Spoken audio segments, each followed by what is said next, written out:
Nous commençons une nouvelle série et j'espère et je crois que c'est une série qui va nous faire du bien, qui m'a fait beaucoup de bien en commençant à faire des recherches et à chercher des choses concernant ce thème que j'ai intitulé les nombres dans la Bible. Et le premier verset de la Bible, le numéro un verset, dit ceci: au commencement, Dieu. Vous voyez? Dieu numéro un. Premier verset de toute la Bible, au commencement, Dieu. Et le premier commandement de Dieu, tu n'auras point d'autre Dieu devant ma face, dans Exode 20, verset 3. Alors, c'est une étude, une série sur les nombres. Les chiffres sont importants dans la parole de Dieu. On voit le chiffre 1, le chiffre 3, le chiffre 5. Si je prenais tout le temps là, dans cette série de vous donner tous les chiffres bibliques, j'aurais fini dans à peu près 12 ans en donnant un message par mois. J'aurais 98 ans. Donc, je pense d'arrêter de prêcher avant ça. Ce que je vais faire, je vais plutôt donner les principaux chiffres de la Bible qu'on connaît tous. Et je vais peut-être pas les donner dans l'ordre toujours pour pouvoir en prendre quand même dans ceux que je considère encore très, très importants. Ils sont tous importants, mais il y en a qui sont peut-être un peu plus populaires qu'on aimerait réentendre. De toute façon, je vais essayer de suivre les 10 premiers chiffres de 1 à 10 en les associant aux 10 commandements de Dieu. Il va toujours y avoir une explication du chiffre biblique, mais aussi associé à un commandement de Dieu. Une série que j'ai donnée ici il y a 20 ans, donc je vais couper pas mal quand même dans le message des 10 commandements pour vous donner plus d'explications sur le chiffre, mais ça va être toujours associé quand même à un des 10 commandements. J'espère que ça va vraiment nous faire grandir et aimer la parole de Dieu, aimer ce qui est présenté avec les chiffres. Le chiffre 1 désigne l'unicité absolue. Nous avons ce verset: écoute Israël, l'Éternel notre Dieu est le seul Éternel. Deutéronome 6.4. Jeudi, pourquoi j'ai donné aussi cette série-là, c'est que ce qui m'a fait penser d'aborder les nombres dans la Bible, je ne sais pas si vous vous souvenez, plusieurs d'entre vous, je sais, vous lisez La Bonne Semence à tous les jours. Le 25 février, un jeudi 25 février, donc 2021, il y a quelques mois, il y avait une lecture sur les nombres dans la Bible que j'ai trouvé tellement intéressant. J'ai dit, ma prochaine série. Alors ce matin, je vous donne comme introduction la lecture de cette bonne semence du 25 février 2021. Le 25 février disait ceci: Saint, Saint, Saint, Seigneur Dieu Tout-Puissant, celui qui était et qui est et qui vient. Apocalypse 4, 8. Voici ce que dit celui qui vient, les 7 étoiles dans sa main droite, qui marche au milieu des 7 lampes d'or. Je connais tes œuvres. Apocalypse 2, 1 et 2. Comprendre la Bible, les nombres. Dans la Bible, les nombres ont souvent une portée symbolique. Le nombre 2, par exemple, peut être relié à un témoignage rendu. Il y avait 2 tables de la loi. Il fallait au moins 2 témoins dans un jugement, etc. Quand le nom d'une personne est répété, cela marque le sérieux d'une interpellation sans équivoque. Voir, exemple, Luc 22, 31, le Seigneur dit « Simon, Simon », Luc 22, 31. Le nombre 3 exprime l'emphase. Terre, terre, terre. Écoute la parole de l'Éternel, Jérémie 22, verset 29. Dans l'Apocalypse, des expressions concernant Dieu sont répétées 3 fois. Le nombre 3 fait aussi référence à la plénitude divine, Père, Fils et Saint-Esprit. Le nombre 4 fait penser à l'universalité. Ésaïe évoque les 4 points cardinaux. Et Daniel a vu dans un songe les 4 vents des cieux se déchaîner sur la grande mer. Et nous avons les textes. Jésus, le Sauveur du monde, est présenté dans 4 évangiles. Les nombres 5 et 6 parlent de l'homme, créature de Dieu. Il a 5 doigts. Jésus a utilisé les 5 pains d'un petit garçon. Il y a 6 jours de travail de la semaine et l'homme a été créé le 6e jour de la création.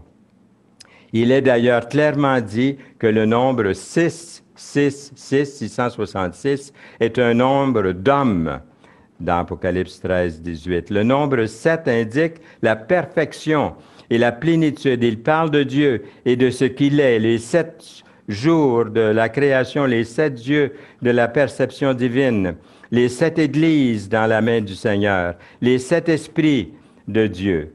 Alors, fin de la citation de la bonne semence du 25 février. Je trouve que c'est une bonne introduction à toute cette série-là.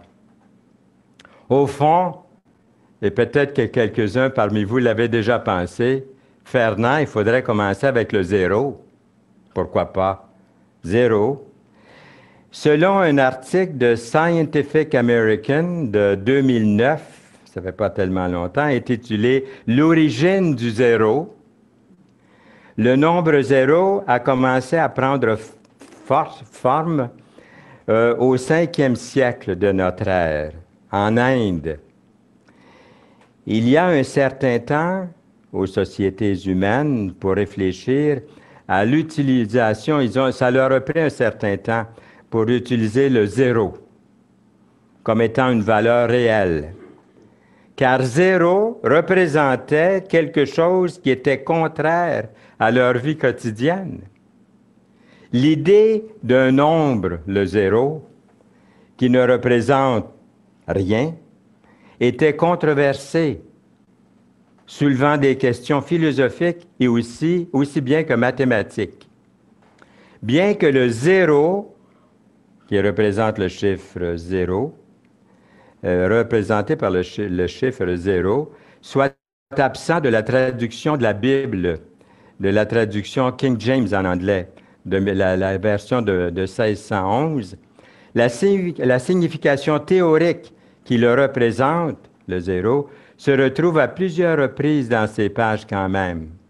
Par exemple, la Bible, c'est la même chose en français puis dans d'autres langues, la Bible contient des mots synonymes pour la valeur 0, tels que aucun, rien, vide. Et souvent, le 0 est représenté, est associé à ne pas, etc. Dans la Bible, il semble que le diable fait la promotion du 0. La première référence biblique au concept derrière le 0, rien, 0, rien, était l'utilisation par le diable pour tenter l'humanité à pécher. Le serpent était le plus rusé de tous les animaux des champs que l'Éternel Dieu avait fait. Il dit à la femme, « Dieu a-t-il réellement dit, vous ne mangerez pas de tous les arbres du jardin? » Ah ah! Genèse 3:1. Une autre façon d'exprimer l'introduction trompeuse du diable à Ève est, il aurait pu le dire de cette façon-ci, je trouve que ça explique bien le verset qu'on vient de lire. C'est comme si Satan avait dit à Ève, « Est-ce vrai que Dieu a dit que vous ne pouvez pas manger d'aucun, 0, des arbres qu'il a créés? » Dieu a dit à Adam et Ève qu'ils pouvaient manger de n'importe quel arbre dans le jardin, à l'exception de l'arbre du bien et du mal, dans Genèse 2, les versets 16 et 17. Par amour, Dieu a créé une grande variété d'aliments, de fruits, de légumes, de choses bonnes à manger. N'importe quel arbre dans le jardin toujours à l'exception de cet arbre-là. Mais il a créé des aliments succulents. Il leur a généreusement permis de manger autant qu'ils voulaient, de plus de 99% des arbres du jardin d'Éden. D'accord? Le diable, cependant, qui est par luxure et vanité, a décidé de déformer les paroles du Seigneur. Il fait toujours ça. Il pose des doutes afin de faire tomber l'homme. Il a subitement affirmé qu'Adam et Ève n'avaient rien, zéro, à manger des arbres du jardin, ce qui implique que leur créateur était un sadique. Il mettait Dieu comme un sadique, Satan, en disant ça, qui ordonne à sa création de suivre des règles impossibles à vivre. Leur seule option, selon le trompeur Satan, était de ne pas croire ce que Dieu avait réellement dit et de manger du fruit. Alors Satan leur proposait de manger de tous les arbres, même celui du fruit défendu, pour devenir semblable à Dieu, disait-il. Dans un ensemble intéressant de versets dans Ésaïe 44, 6, Ésaïe 45, 22, j'ai compté 8 fois que le Seigneur se proclame lui seul, l'unique, le vrai Dieu. Des versets tels que ceux-ci, je ne les ai pas tous, on sauve un peu de temps, mais vous pouvez lire les références que je vous ai données. Mais il y a ces 2 versets que j'ai beaucoup aimés dans ces chapitres. Qu'à part moi, il n'y a point de Dieu, nous lisons. Je suis l'Éternel et il n'y en a point d'autre. Zéro. Il n'y en a point d'autre. Ensuite, nous lisons aussi un peu plus loin, il n'y a point d'autre Dieu que moi. Je suis le seul Dieu juste et qui sauve. Tournez-vous vers moi. Vous êtes-vous tourné vers lui? Et vous serez sauvés. Pouvez-vous dire que vous êtes sauvés? Voyez-vous, la parole est claire ici. Vous tous qui êtes aux extrémités de la terre, car je suis Dieu et il n'y en a point d'autre. Zéro. Ésaïe 45, les versets 21 et 22. Nous, les humains, nous ne pouvons jamais vraiment garantir que quelque chose que nous désirons va se produire. Nous ne pouvons pas garantir à 100% que nous obtiendrons le résultat que nous désirons. Dieu, d'autre part, accomplit toujours ce qu'il propose de faire. Lorsque sa volonté est exécutée, il ne revient jamais vide, c'est-à-dire n'avoir aucun effet, zéro. Ainsi en est-il de ma parole qui sort de ma bouche. Elle ne retourne point à moi sans effet, rien ou zéro, sans avoir exécuté ma volonté et accompli mes desseins, dans Ésaïe 55, 11. Est-ce qu'on continue? On continue avec le numéro 1, chiffre 1, le nombre 1. C'est un nombre qui n'est divisible que par lui-même. Il est indépendant de tous les autres chiffres, mais les compose tous. Il est symbolique de l'unité de la primauté et de l'unité de la divinité. Ce qui est connu sous le nom de Shema ou de Shema Israël en hébreu, une citation du verset 4 dans Deutéronome 6, 4, qui est apparemment souvent utilisé dans les réunions de prière juives. Comme l'indique ce verset, « Écoute Israël, l'Éternel, notre Dieu, est le seul Éternel. » Deutéronome 6, 4. Le chiffre 1 représente également l'unité entre Dieu, le Père et son Fils Jésus-Christ.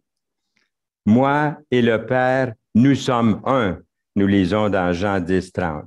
Jésus, par son sacrifice singulier, a rendu possible le pardon de tous nos péchés. Il est le seul médiateur, la Bible nous dit. Il est le seul berger dans la vie d'un chrétien. Nous lisons, car il y a un seul Dieu et aussi un seul médiateur entre Dieu et les hommes, Jésus-Christ, homme. Moi, j'aime beaucoup Marie, la mère de Jésus, mais est-ce qu'elle est médiatrice entre Dieu et les hommes? Non. Qui est-ce qui est le médiateur entre Dieu et les hommes? C'est Jésus-Christ. Il n'y en a pas d'autre. Il est le seul. J'ai encore d'autres brebis, dit Jésus, qui ne sont pas de cette bergerie. Ceux-là, il faut que je les amène. Elles entendront ma voix et il y aura un seul troupeau, un seul berger. Dans Jean 10, 16. Est-ce que Jésus est votre berger? Faites-vous partie du troupeau de Jésus? L'Ancien et le Nouveau Testament ont une unité incroyable entre eux. Plus d'un tiers du Nouveau Testament est composé de citations de l'Ancien Testament. De nombreux écrits des prophètes et des psaumes ne pourraient pas être compris dans les évangiles et le reste du Nouveau Testament. Les prophéties dans des endroits comme Ésaïe 53, par exemple, ne seraient pas correctement comprises comme se référant au Messie si les évangiles n'existaient pas. De tels exemples témoignent de la nature unifiée des Saintes Écritures et offrent la preuve de son inspiration divine par Dieu. L'apparition du numéro 1 des 10 livres de la Bible, les plus courts, vous les connaissez? 2 Jean, 3 Jean, Philémon, Jude, Abdias. Quand j'ai fait l'étude, c'est la première fois que je lisais cette information, ce détail-là. Il y a peut-être quelqu'un là, qui les prend en note. Hein? Ce n'est pas tout le monde qui se rend compte de ça. Ce sont les plus courts, avec un seul chapitre.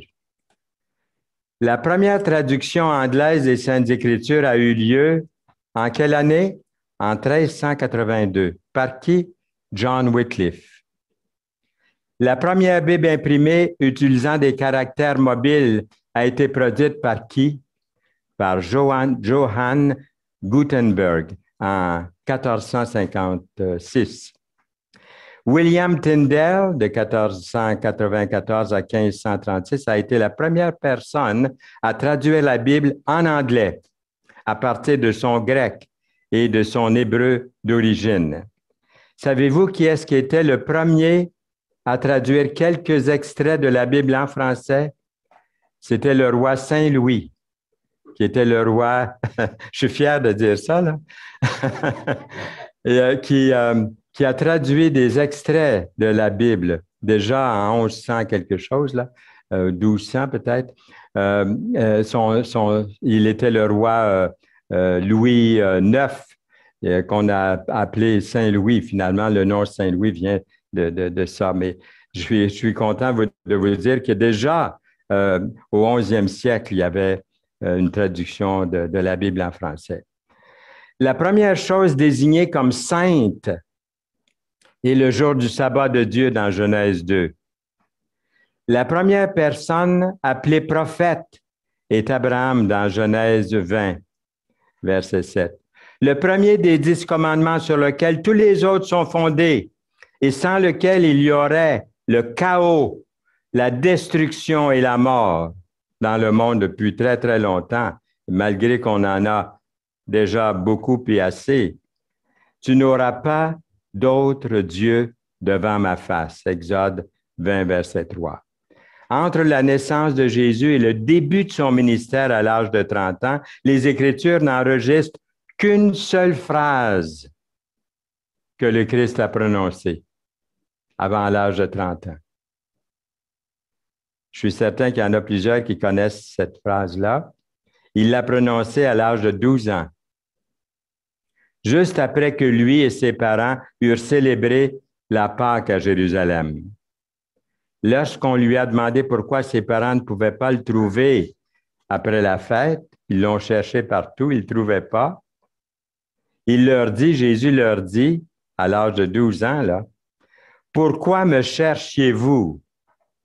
Ne savez-vous pas qu'il faut que je m'occupe des affaires de mon Père? » Dans Jean 2, 49.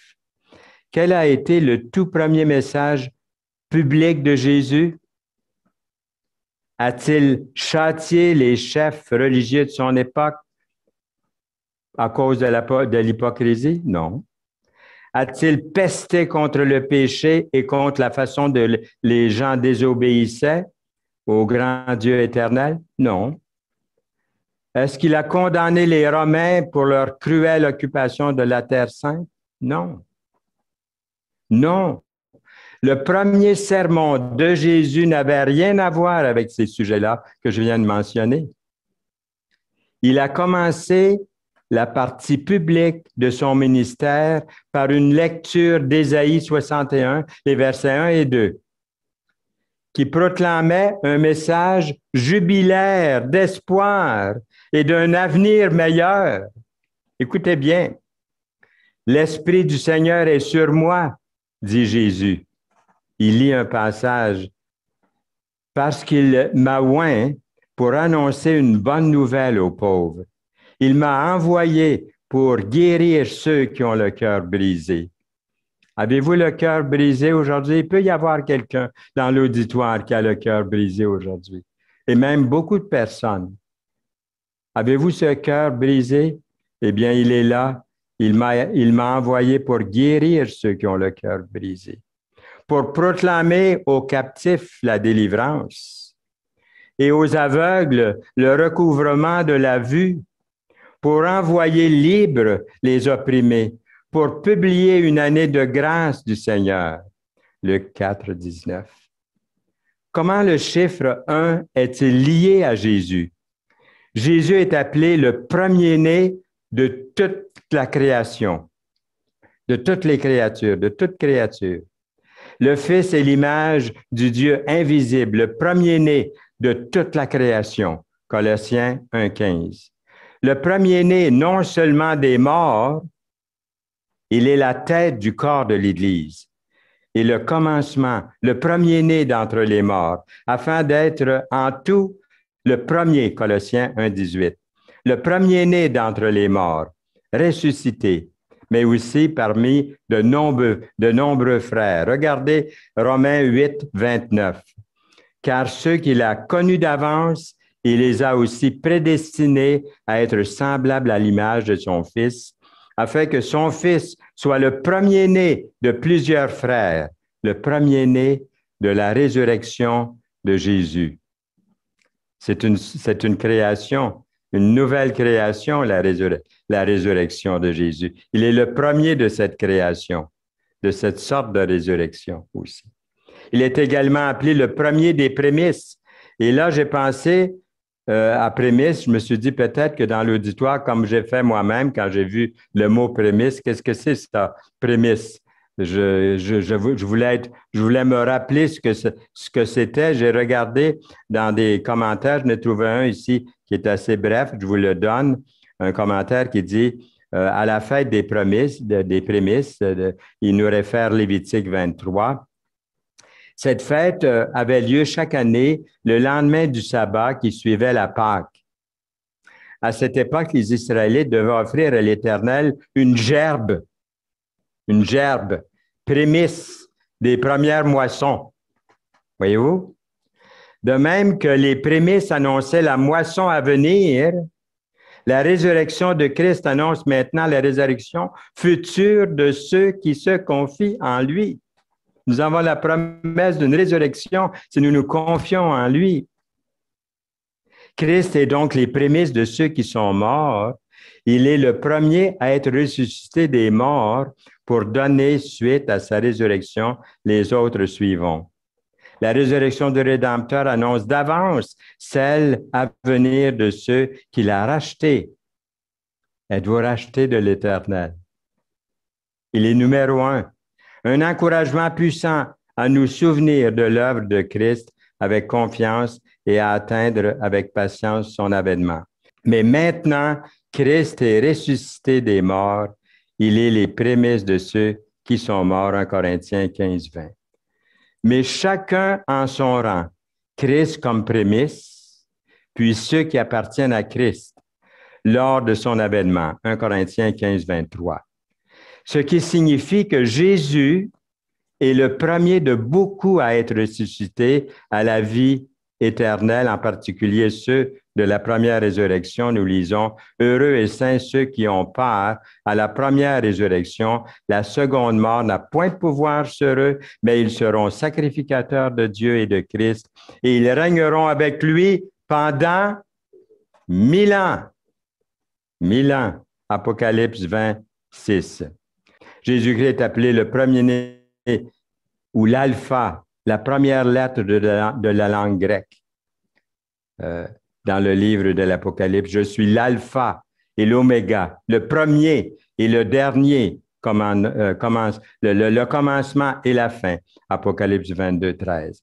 L'apôtre Pierre nous dit, sans détour, que c'est par le nom de Jésus-Christ et de lui seul qu'une personne peut recevoir le salut et vivre éternellement. Il n'y a de salut en aucun autre, car il n'y a sous le ciel aucun autre nom qui ait été donné parmi les hommes par lequel nous devions être sauvés. Acte 4, 12. Il n'y a pas d'autre nom que celui de l'Éternel Dieu dans toute la création, malgré la sincérité d'innombrables milliards de personnes qui croient en d'autres moyens pour leur salut éternel. L'apôtre Paul, dans sa lettre à l'Épître d'Éphésiens, a souligné le caractère unique de l'appel chrétien lorsqu'il a déclaré qu'il n'y avait qu'un seul véritable corps spirituel de croyants, où tous partagent un seul esprit, le Saint-Esprit. Le vrai christianisme implique une seule espérance, une seule foi, un seul baptême, un seul Seigneur et Sauveur et un seul Père. Il y a un seul corps, un seul esprit, comme aussi vous avez été appelés à une seule espérance par votre vocation, Éphésiens 4, 4. Il y a un seul Seigneur, une seule foi, un seul baptême, un seul Dieu et Père de tous, qui est au-dessus de tous et parmi tous et en tous. Éphésiens 4, 5 à 6. Tout ce qui vient d'être dit nous amène au premier commandement de Dieu. Et ça ne sera pas long, je vais bientôt terminer, mais je voudrais terminer avec le premier commandement de Dieu. Alors, écoutez bien ce que nous avons ici dans Exode 34, verset 28. Moïse fut là avec l'Éternel 40 jours et 40 nuits. Il ne mangea point de pain, il ne but point d'eau, et l'Éternel écrivit sur les tables des paroles de l'Alliance les 10 paroles ou les 10 commandements. Dieu cite le premier commandement. Tu n'auras pas d'autre Dieu devant ma face. Glorifions Dieu par le chant de Richard Lauder que nous écoutons maintenant. 3 minutes. Dieu est seulement Dieu, créa ces choses que nous appelons nôtres, du plus grand au plus petit, la gloire ne revient qu'à Dieu et seulement Dieu. Dieu et seulement Dieu nous révèle les choses inconnues et aucune autre puissance ne peut changer ses plans. C'est Dieu et seulement Dieu.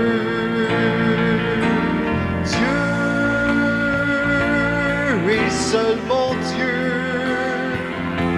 est vraiment digne de recevoir la gloire. Que tout ce qui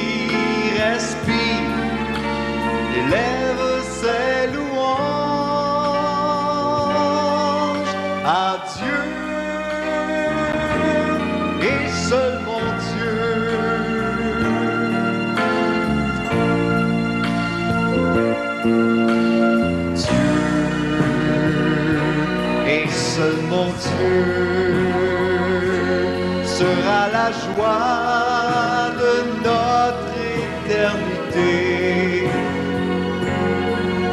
Il sera notre roi, nos vies seront remplies de Dieu et seulement Dieu. Dieu et seulement Dieu est vraiment digne de recevoir la gloire. Oh, que tout ce qui respire élève ses louanges à Dieu et seulement Dieu. Dieu et seulement Dieu est vraiment digne de recevoir la gloire. Oh, que tout ce qui respire élève ses louanges, car Dieu est seul. Oh, que tout ce qui respire élève ses louanges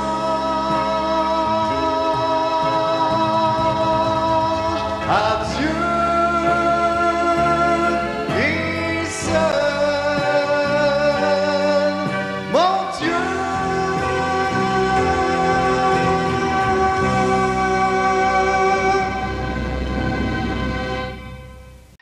L'unique Dieu seulement. Vous n'irez point après d'autres dieux, d'entre les dieux des peuples qui sont autour de vous. Deutéronome 6, 14. Qui est votre Dieu ce matin? Qui est votre Dieu? Si Dieu n'est pas votre Dieu, qui est votre Dieu? Avec un petit D là. On a tous un Dieu. Si on n'a pas le vrai Dieu, qui est notre Dieu? J'ai un peu peur même de poser la question. Et je ne donne pas la réponse, vous le savez, si vous n'avez pas Dieu, le vrai Dieu.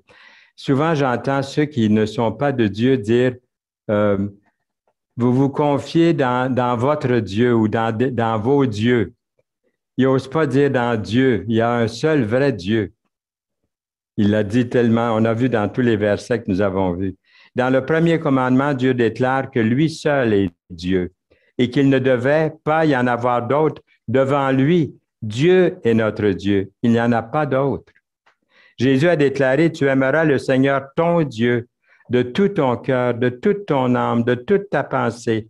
C'est le premier et le plus grand commandement. Dans Matthieu 22, 37 et 38, lorsque nous obéissons à ce premier commandement de Dieu, cela nous conduit directement à Jésus, le Fils unique de Dieu. Nous étions tous errants comme des brebis. Chacun suivait sa propre voie. Et l'Éternel a fait retomber sur lui l'iniquité de nous tous. Car le salaire du péché, c'est la mort, mais le don gratuit de Dieu, c'est la vie éternelle en Jésus-Christ notre Seigneur. Car Dieu a tant aimé le monde qu'il a donné son Fils unique, afin que quiconque croit en lui ne périsse point, mais qu'il ait la vie éternelle. Celui qui croit en lui n'est point jugé, mais celui qui ne croit pas est déjà jugé, parce qu'il n'a pas cru au nom du Fils unique de Dieu. Jean 3, 18, les versets précédents du chapitre 3. Nous sommes sanctifiés par l'offrande du corps de Jésus-Christ, une fois pour toutes. Une fois sauvés, vous êtes toujours sauvés. Vous êtes dans sa main pour l'éternité. Que faire? Obéir au penchant de notre cœur, obéir au penchant du cœur de Dieu selon sa parole. Si ce n'est pas déjà fait, cher ami, ce matin, si ce n'est pas déjà fait pour vous, quelle belle occasion vous avez en ce moment. Il est un Dieu d'amour. On l'a vu, le premier sermon de Jésus, ce n'était pas pour condamner, c'était pour nous donner de l'espérance. l'espérance de la bonne nouvelle du salut en Jésus, le don gratuit qu'il nous donne, la vie éternelle, le salut. Si ce n'est pas déjà fait, vous avez l'occasion de mettre votre confiance entière dans la personne de Jésus-Christ pour naître de nouveau comme enfant de Dieu dès maintenant et pour l'éternité. Dans une décision sincère et sérieuse, Jésus, je te reconnais, tu es mon sauveur. Sans toi, je suis perdu. Sans toi, je n'ai pas. Le maître, ce n'est pas toi. Si je te prends comme sauveur et Seigneur, tu es mon maître pour l'éternité et tu me donnes la vie éternelle. Ton sang a coulé sur la croix, mes péchés ont été sur toi. Tu m'as racheté de quoi? Tu m'as racheté de l'ennemi des âmes, de celui qui me garde loin de Dieu. Tu m'as racheté par ta vie à la croix. Tu as porté mes péchés. S'il vous plaît, ne remettez pas à plus tard cette décision de venir à Jésus. C'est sérieux. Acceptez-le comme Sauveur et Seigneur dans votre vie. Dieu vous a fait connaître le désir de son cœur par l'entremise du premier commandement de Dieu pour votre vie de tous les jours, pour toujours. Amen. Amen. Seigneur, nous voulons te remercier pour ta parole, pour les nombres. Nous avons parlé ce matin du zéro, rien. Et c'est ce que Satan offre. Il nous offre rien d'espérance, comme espoir, comme vie éternelle, comme une nouvelle vie, une vie avec toi, la vie continue après. Est-ce que ça va être la mort éternelle ou la vie éternelle? Nous sommes nés une fois, nous devons naître une deuxième fois dans ta famille. Seigneur, merci pour ta parole. Le chiffre 1 ce matin nous démontre que tu es le plus grand, tu es souverain, tu es le Dieu, tu as eu le Fils unique, le seul, unique, qui a donné sa vie pour nous. Nous voulons nous tourner vers lui aujourd'hui et chaque instant de chaque jour, au nom précieux de Jésus. Amen.